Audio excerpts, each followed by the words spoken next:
Morning guys, Greg here with a market update, specifically looking at dollar yen. So last week we saw dollar yen spike up and finish the trading week close to 160, and that's where we're starting the trading week off at the moment. And since that was the last time where we saw the Ministry of Finance intervene in the market, it's actually stoked intervention fears. So I thought it'd be handy to make a couple of points about intervention. So the first point about intervention, so when the Ministry of Finance in Japan, who intervenes in the foreign exchange markets, intervenes in the market, they're actually doing that not to actually get a change in trend, so a trend reversal. I mean, they're quite aware that obviously with Bank of Japan having rates at 0% and the Federal Reserve at 5.25%, that's simply not going to happen. So when they actually intervene in the market, what they're trying to do is actually smooth the process of the yen depreciation. So what they're doing is when they actually see that the yen depreciation is happening too fast, that makes them uncomfortable, and that's when they're actually forced to intervene in the market. So the question this morning, I guess we need to ask, is this yen depreciation at the moment happening too fast? And I'd say there's probably not a slam dunk case for that. One of the things to note in the FX market at the moment, that it's not just the yen that's struggling against the USD. If you look across the majors, the euro's trading sub 107, and dollar China is actually trading as high up as almost 130. So it's not an actually unique yen weakness at the moment.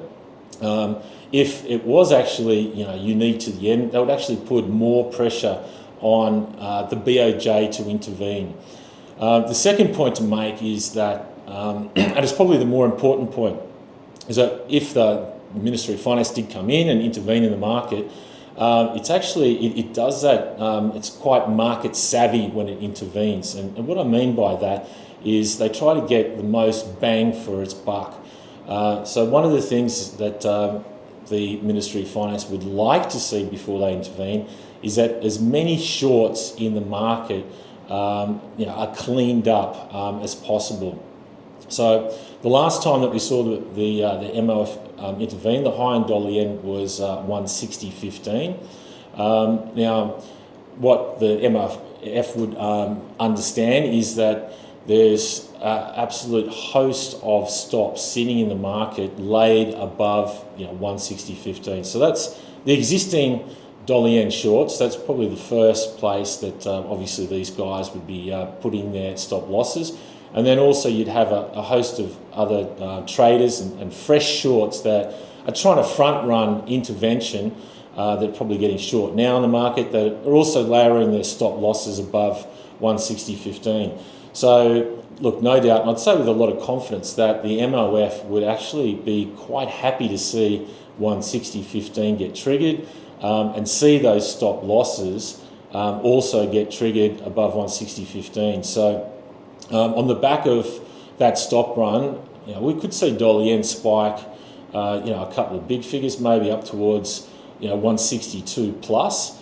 So I guess the main advice that I'd be giving is don't be too impatient in trying to front run dollar yen intervention. That the MOF certainly would be happy and probably would not intervene until they actually see a lot of those stop losses get taken out of the market.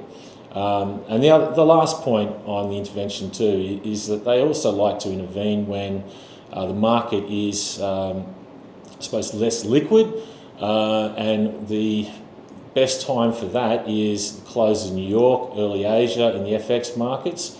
So certainly I'd be wary in that time frame for possible intervention. But again, can't stress enough, I wouldn't be getting short dollar yen first thing this morning here, trying to front run intervention in front of 160. So I would wait for better levels and possibly up to 162 plus. Anyway, look, good luck trading, and we'll check back in again soon.